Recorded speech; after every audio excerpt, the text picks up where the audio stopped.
And we have the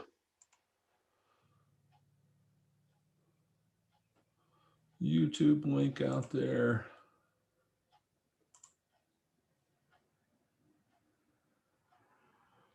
So we are live and good to go. Well, welcome to one and all. This is Matthias 76, and we welcome you to this Bible study. Today, we're working our way through the book of Joshua.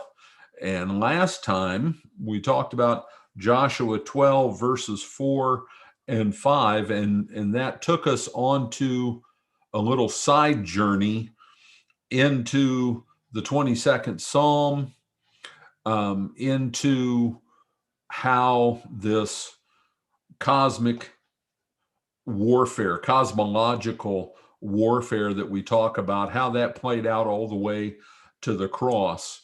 So that's where we were last time. If you missed that, you can go to the playlist and pick it up. What we're going to do this time, I had said that at this point in the book of Joshua, there is a lot of detail, and it's detail that's important. It talks about where they settled, what the boundaries were, goes into the allotment for the Levites, the tribe of Levi, because they didn't get a territory. They had cities scattered throughout the promised land.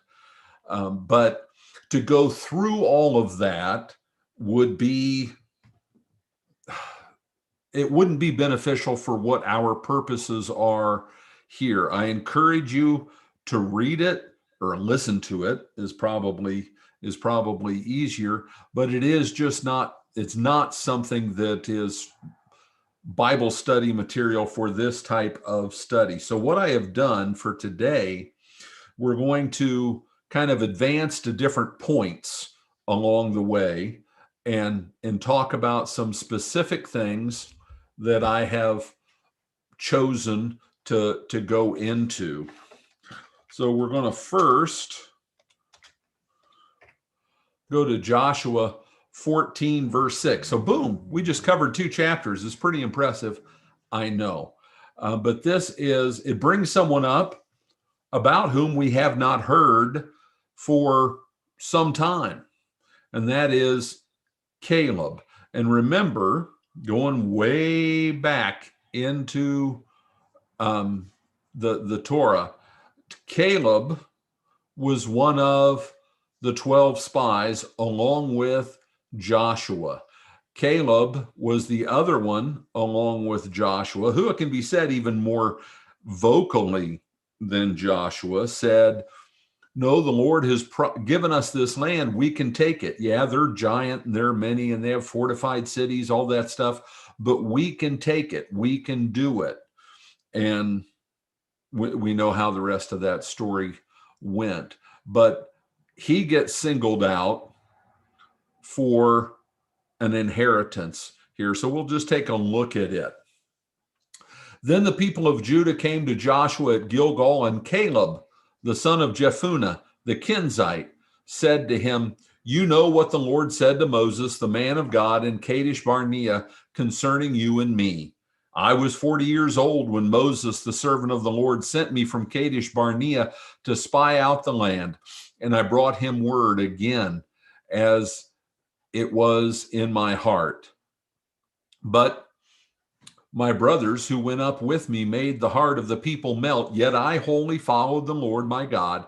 And Moses swore on that day, saying, surely the land on which your foot has trodden shall be an inheritance for you and your children forever, because you have wholly followed the Lord my God.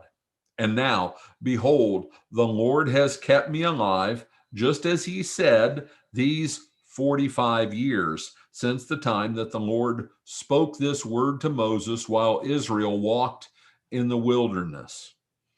And now, behold, I am this day 85 years old. I am still as strong today as I was in the day that Moses sent me. My strength now is as my strength was then, for war and for going and coming. And then he goes on to ask for the land. We'll go ahead and finish it. So now give me this hill country of which the Lord spoke on that day, for you heard on that day how the Anakim were there with great fortified cities. It may be that the Lord will be with me, and I shall drive them out, just as the Lord said. Okay. So he's calling in his chip, right? He was told, you'll have that land, that specific land. And apparently, back when this was gone over in what we studied previously, it was understood there was some specific land here that he was going to get. And I don't even think, and I didn't look to check, I don't even think this is something that is directly referenced before, but this is what Moses had told him, and Joshua is going to honor that. But it gives us a time frame. And these things, I highlighted it for a reason. It's like a little hook on the timeline, and we could go by and not think about it. This is 45 years later. Well, it would have been 40 years later that they started the conquest. So we just got a point on the timeline for how long this had been going on. It's 5 years. Up to this point, it had been 5 years that they were, and I'm going to pull a map up here because we like maps. 5 years that they had been conquering all of this land. Okay. So, we can hear it, we can read it. The time frame is lost to us. So 5 years, it's been 45 years since the promise was made. Again, I like to remind myself of this as I'm going through the scriptures, and you see these time periods. 45 years ago, I was 13 years old. 13 years old. That seems like an eternity ago to me in more ways than one. We can talk about that with some of the other things that Caleb says. But he's waited 45 years for the fulfillment of this promise. What's the longest you've ever waited for the fulfillment of a promise? And I'm not talking about a promise from God, just a promise, period. Something that was promised to you. We are impatient. We are impatient. We want things to happen now. We rightly pray about the end of the world. Come, Lord Jesus, just come and take us all. We want it now. The Lord operates in a different way as regards this thing in which we exist called time. And we need to pray for patience. We need to pray for faithfulness, that God would give us faithful hearts. And a faithful heart is, by definition, when you understand what faithful means, a faithful heart is a patient heart. All the Lord's promises are going to come true. I just need to be faithful. I'm not charged with knowing how long something is going to go on. God doesn't tell me the future. You know why God doesn't tell me the future? Because I can't handle the future. I can barely handle now. With his help, I can barely handle now. If he told me the future, I'd probably blow a gasket. I'd probably lose my mind. I have no idea. His promise is, I'll have you ready for it and see you through it, whatever comes. So just a healthy, faithful consideration of time and its passing, and patience and humility, because humility comes in that too. Who am I? Who am I to tell God how fast something ought to happen? Seriously, who am I? Who am I to demand? Who am I to be impatient? All of that is ungrateful, and it's definitely not faithful. I do get a kick out of it. My father is, let's see, 85, or is he 86? He's 86, getting ready to turn 87. Can you imagine I mean, Caleb was a seriously buff dude. He's one of the 12 spies. They didn't just get sent because of their intelligence. He sent them out on a military, like force recon spying mission. And Caleb is saying, and now behold, on this day, 85 years old, I am still as strong today as I was in the day that Moses sent me. My strength is now as is my strength now is as my strength was then for war and for going and coming. That just blows my mind. He's 85 years old and he's saying he's still as tough as he ever was. And I don't think that's just bravado. Just interesting to think about. Heck, I wish my strength was as it was when I was 40 years old. I'd take that happily at my age now. I would gladly take that, right? And a lot of other people out there, I'm sure, are thinking the same thing. But it talks about there, for you heard on that day how the Anakim were there. And I hope by now, and some of you are new to this channel, I know, because we've got new subscribers all the time on all the different platforms. Anakim, Rephaim, these are terms, there are many different terms that were for giants. Giants. They were the offspring, the descendants from this weird thing that happened where divine spiritual beings came down and mated with women, and they were infecting the bloodline, and there were still a bunch of them around. And part of the purpose of the conquest, because right here in this place we're looking at, this was Rephaim, Anakim, Zemzumim, one of the other terms, central. This is where they were, and they were charged with destroying them. It's a cosmological war, but Caleb is talking about there are still some of them there in great fortified cities. It may be that the Lord will be with me and I shall drive them out, just as the Lord said. That's referenced other places that Caleb wiped part of them out. So this land that he was promised by Moses is going to be given to him by Joshua, because Joshua is now the ruler, right? And he's going to take care of those guys. He's going to wipe them out. Is a really buff, tough, 85-year-old guy, him and his family. Then Joshua blessed him, and he gave Hebron to Caleb. And Hebron, that's one of those places that comes up again and again throughout the Old Testament moving forward. He gave Hebron to Caleb, the son of Jephunneh, for an inheritance. Therefore, Hebron became the inheritance of Caleb, the son of Jephunneh, the Kenizzite, to this day, because he wholly followed the Lord, the God of Israel. Now, we don't talk this way. We don't talk this way. It says it, and then it repeats it again in kind of a formulaic way. That was, if you're buying a house, and if you actually read the documents when it comes time for closing, the stuff that you pay a lawyer to take care of, there is formulaic legal language that is used. Okay, it's language that only a lawyer can understand. They kind of create their own work that way. But this is the equivalent lawyer legal title talk for the day. It's like making it a decree.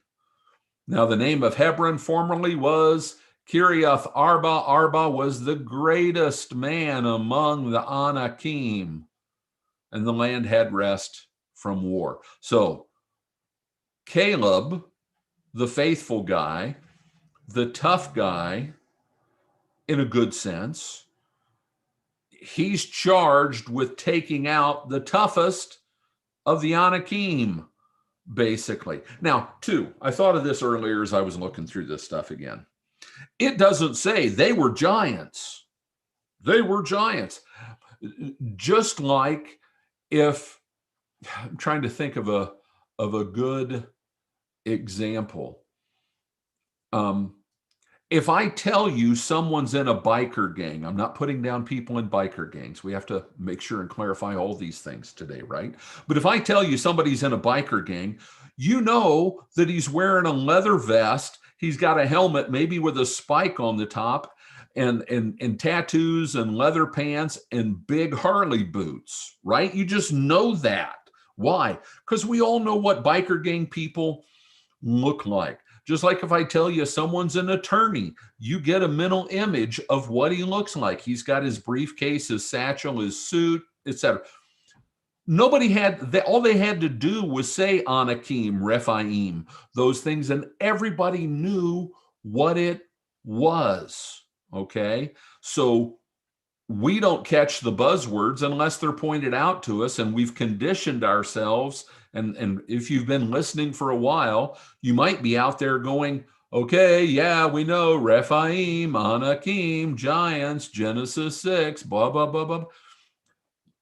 And that's a good thing. You're familiar with it because it is important to the fabric of this narrative. Now we're going to jump ahead.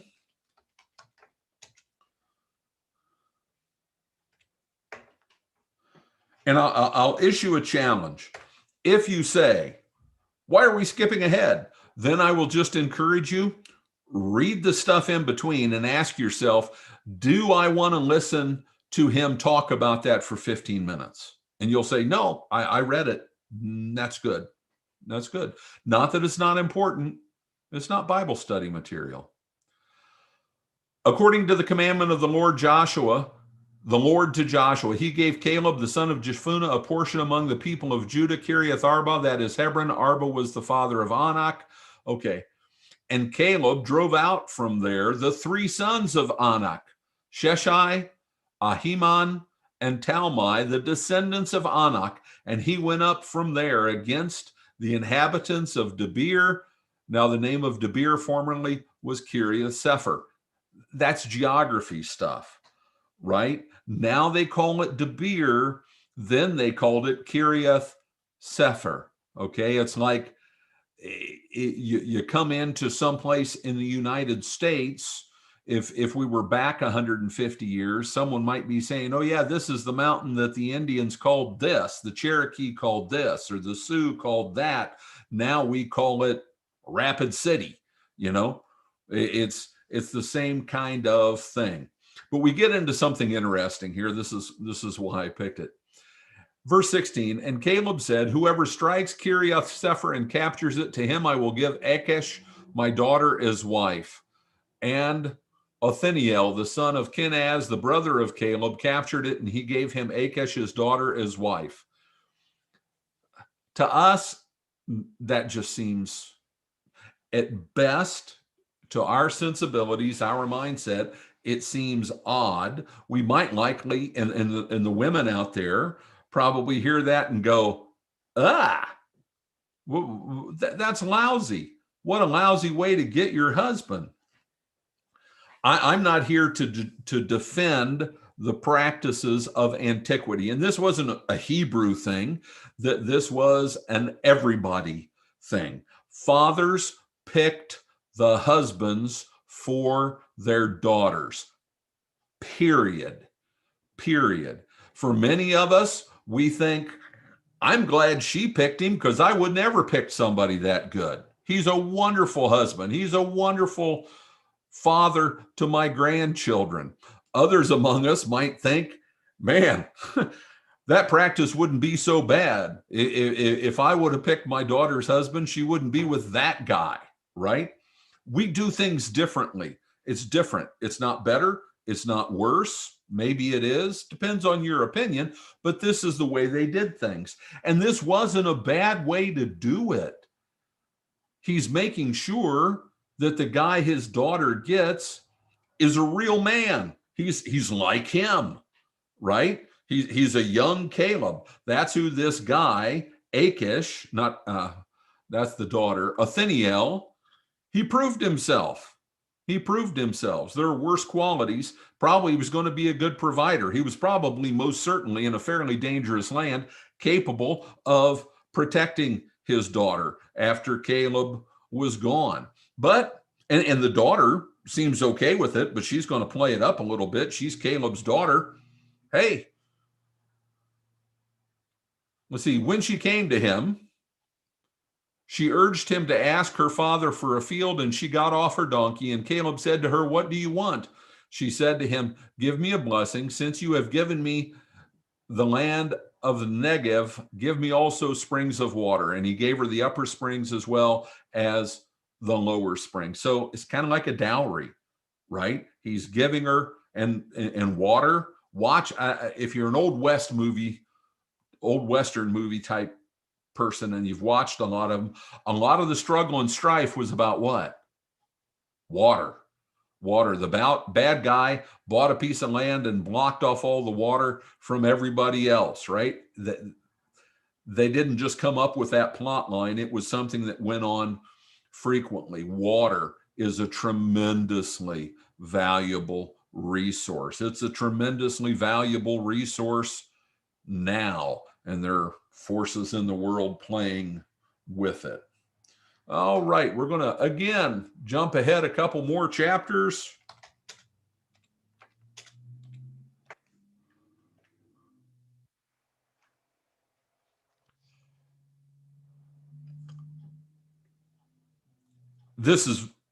It just caught my eye, and I thought it was worth discussing.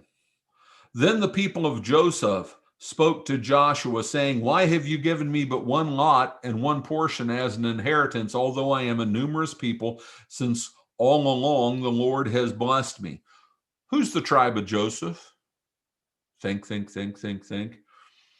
Joseph is Ephraim and Manasseh.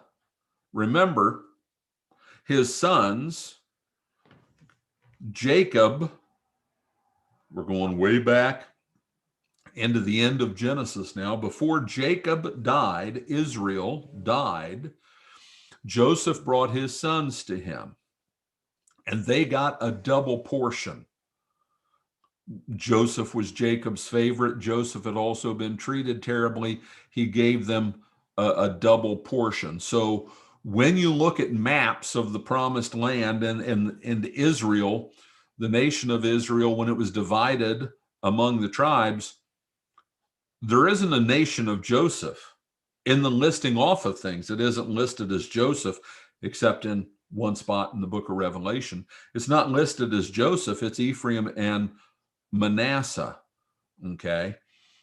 Here they're saying we haven't exactly gotten that to this point, is what they are saying. And they're not happy about it. But they came as the people of Joseph and spoke to Joshua, saying, why have you given me but one lot and one portion as an inheritance, although I am a numerous people, since all along the Lord has blessed me? Now, Reuben and half tribe of Manasseh, Reuben, Ephraim, half tribe of Manasseh, were on the other coast, on the other side of the Jordan. So I think this is talking about what was to go on the west side of the Jordan. And Joshua said to them, "If you are a numerous people, go up by yourselves to the forest and there clear ground for yourselves in the land of the Perizzites and the," let it jump off the page at you, "Rephaim, since the hill country of Ephraim is too narrow for you." Joshua is here pointing out, he's putting into practice something that is becoming, what's the word? I'm having trouble finding the vocabulary I want to use today. The practice, what was being put in place was that the rest of the promised land, Joshua's done with all this. He's an old guy. We're going to get to that later on. He's an old guy, and as a collective, they weren't conquering anymore. But the individual tribes were going to expand out their area the way they were supposed to, what was allotted to them, but they're going to do that as individuals or small collectives doing that. That was the plan going forward. It doesn't exactly go that way, but that's the plan. The people of Joseph said, the hill country of Ephraim is too narrow for you. The people of Joseph said, the hill country is not enough for us. Yet all the Canaanites who dwell in the plain have chariots of iron, both those in Bethshan and its villages and those in the valley of Jezreel. Then Joshua said to the house of Joseph, they're kind of whining. They're not whining, but that wasn't fair. They're pointing out, this isn't like going in and kicking out some nobodies. These guys are tough. They're Rephaim there, and they got chariots of iron, translate armor, tanks. Then Joshua said to the house of Joseph, jumped and I lost my place. Then Joshua said to the house of Joseph, to Ephraim and Manasseh. See, Joseph is Ephraim and Manasseh. You are a numerous people and have great power. You shall not have one allotment only, but the hill country shall be yours. For though it is a forest, you shall clear it and possess it to its farthest borders. For you shall drive out the Canaanites, though they have chariots of iron, and though they are strong. He's telling them, you can do this. And it almost could be seen as a blessing, right? You're going to do this. It's decreed. It'll happen. I don't know if we can take it that far, but still. Okay. Allotment of the remaining land. I included this. There's a bunch of stuff we're going to skip after this, but I included this because it talks about polity, how things were being done. Because remember, except for the 12 spies, and how many of the 12 spies were left? Joshua and Caleb. The other 10 died right away. They're the only two who had seen, this is my point. They are the only two who had seen the land before they got there. They were the only ones. So there's this land up north that still hasn't been settled, and they're going to do the allotment for it. But here he's coming up with a democratic way of how this is going to go down. Then the whole congregation of the people of Israel assembled at Shiloh and set up the tent of meeting there. The land lay subdued before them. So when it says the whole congregation of Israel, what does that mean? Delegations from the different tribes, leadership, they came together. So pretty much everything's as it was supposed to be done to this point, it's done. The land lay subdued before them. There remained among the people of Israel 7 tribes whose inheritance had not yet been apportioned. So Joshua said to the people of Israel, how long will you put off going in to take possession of the land which the Lord, the God of your fathers, has given you? Provide 3 men from each tribe, and I will send them out that they may set out and go up and down the land. In other words, cruise through it. They shall write a description of it with a view to their inheritance, and then come to me. They shall divide it into 7 portions. Judah shall continue in his territory in the south, and the house of Joseph shall continue in their territory on the north. And you shall describe the land in 7 divisions and bring the description here to me. And I will cast lots for you here before the Lord our God. What does that sound like? Does it bring anything to mind if you're paying careful attention? So there's one in the pan of brownies, there's 1 piece left in the corner, good size piece. Oftentimes people will do what? I cut, you pick. Right? If one piece is bigger or more desirable than the other, you can pick it. I'll do the cutting, you pick, right? It kind of keeps things fair. So you, this 7 times 3, the 21 of you are going to divide up what you think would be a fair allotment of the land without deciding who gets what, right? You're not if I'm picking out my piece of land, well, what do I care if they get this rocky, barren wasteland over there? That's their problem. I've got the good stuff. You don't know which piece you're going to get.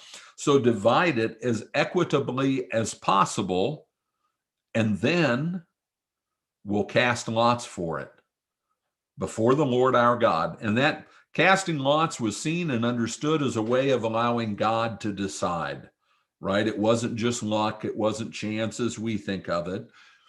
God will decide who gets which piece. But you can bet that each one of those delegations of 3 was very adamant about making sure whatever piece we get, it's going to be a fair allotment to us. And so that way, it's fair to everyone. And it does go on to say, not going to spend a lot of time on it, but the Levites have no portion among you, for the priesthood of the Lord is their heritage. And Gad and Reuben and the half tribe of Manasseh have received their inheritance beyond the Jordan eastward, which Moses, the servant of the Lord, gave them. So that was before. They received that before, and then they came over, the fighting men, to help conquer the promised land. And you'd hope they got to go home every now and then because it has been a while. Okay.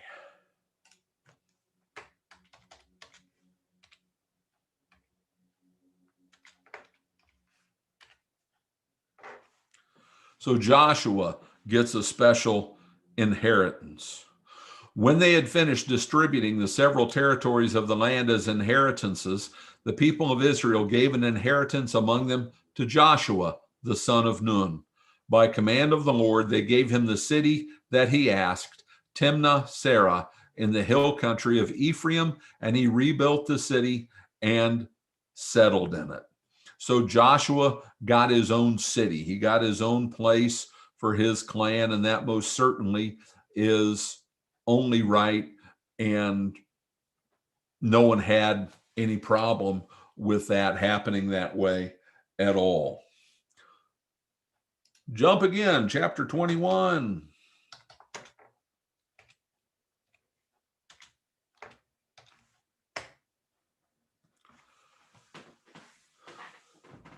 And this is kind of a summary. This is a summary. Thus the Lord gave to Israel all the land that he swore to give to their fathers, and they took possession of it, and they settled there. And the Lord gave them rest on every side, just as he had sworn to their fathers. Not one of all of their enemies had withstood them, for the Lord had given all their enemies into their hands. Not one word of all the good promises that the Lord had made to the house of Israel had failed. All came to pass. Nice summary, but so important that we apply this truth. It's not just a truth that we look back on. It's not something that we look back on. It is also something that we take, and it forms the foundation for our trust in God's promises moving forward, right? That nothing in all creation can separate me from the love of God that is in Christ Jesus our Lord. Let's go to that. That would be a good thing because we got some time.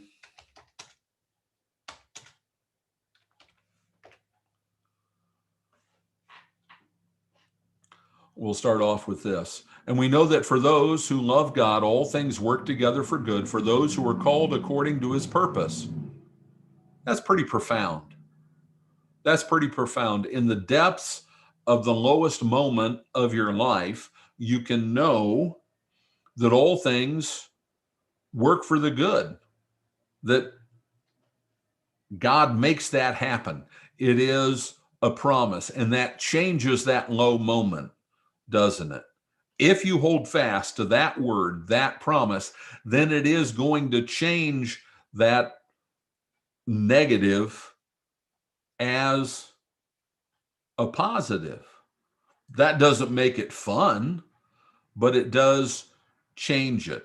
For those whom he foreknew, we're getting into some deep stuff here. For those whom he foreknew, he also predestined to be conformed to the image of his Son, in order that he might be the firstborn among many brothers. We're not going to try to dig into predestination here because there is just not time. That's kind of a standalone thing, but it is a big thing. And understand this is the most important thing about election and predestination.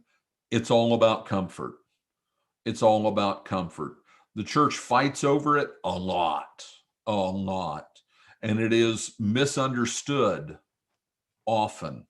And when it is misunderstood, what gets shortchanged is God's glory and God's might and his knowledge and his power. But predestination, election, it's all about comfort. And those whom he predestined, he also called, and those whom he called, he also justified, and those whom he justified, he also glorified.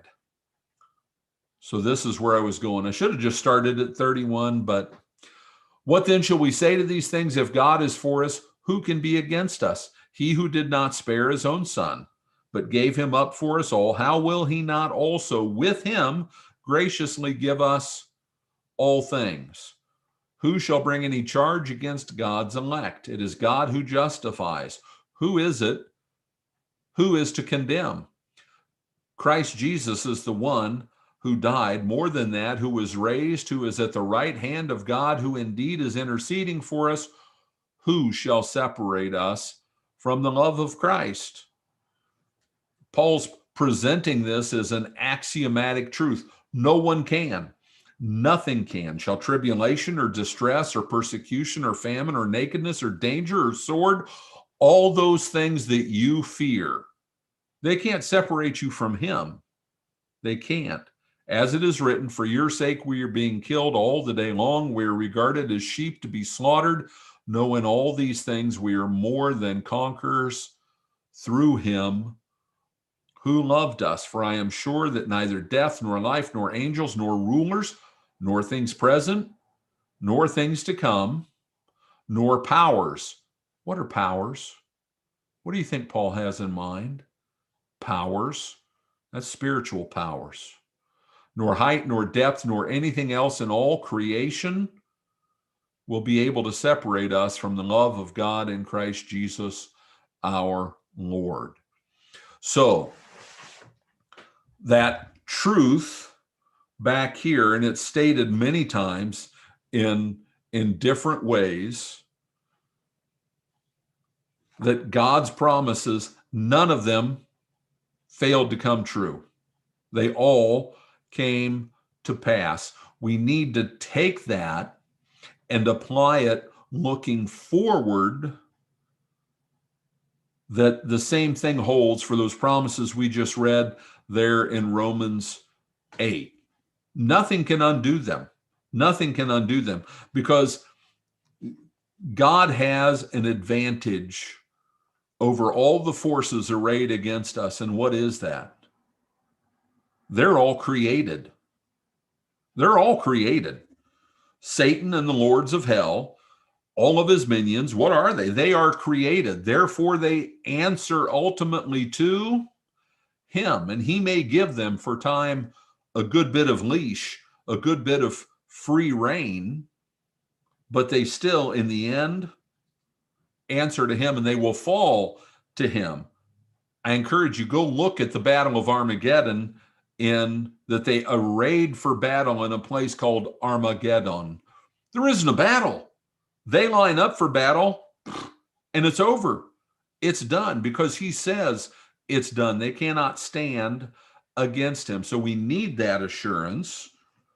His promises have always come through. Not one word from him has fallen to the ground. They all come true, and they will all come true as we move forward. All right. We'll go ahead and cover this. The eastern tribes get to go home. At that time, Joshua summoned the Reubenites the Gadites, and the half tribe of Manasseh, and said to them, you have kept all that Moses, the servant of the Lord, commanded you, and have obeyed my voice in all that I have commanded you. You have not forsaken your brothers these many days, down to this day, but have been careful to keep the charge of the Lord your God. And now the Lord your God has given rest to your brothers as he promised them. Therefore, turn and go to your tents in the land where your possession lies, which Moses, the servant of the Lord, gave you on the other side of the Jordan. Only be very careful to observe the commandment and the law that Moses, the servant of the Lord, commanded you, to love the Lord your God and to walk in all his ways and to keep his commandments and to cling to him and to serve him with all your heart and all your soul. So Joshua blessed them and sent them away, and they went to their tents. So these guys really went the extra mile. They were faithful. They did what they were supposed to do. They came and fought for their brothers, and it had been 5 years, and now they finally get to go home. They kept their word. They were true to their word, and they get to go home. And it's important we understand those things matter. It's not just old-fashioned, keeping your word, doing what you promised to do. And it is always honored and recognized by God. Maybe no one else cares. Maybe they don't, but he does. And even though we may not receive recognition from anyone else for doing what is right, God sees and God knows. And we don't have to blow a horn to make sure that he sees and knows it, because he just does. All right, we're going to stop there because, well, that's as far as I prepared for us to go. So it's a little bit shorter, 15 minutes shorter today, but we will pick up next time. And what we're going to cover is the basically Joshua's farewell and all the stuff that is in that. And then we will have cruised through the book of Joshua, and I am thinking on what it is we're going to do next. I'm thinking that we might go and do the book of Ephesians, do some Apostle Paul.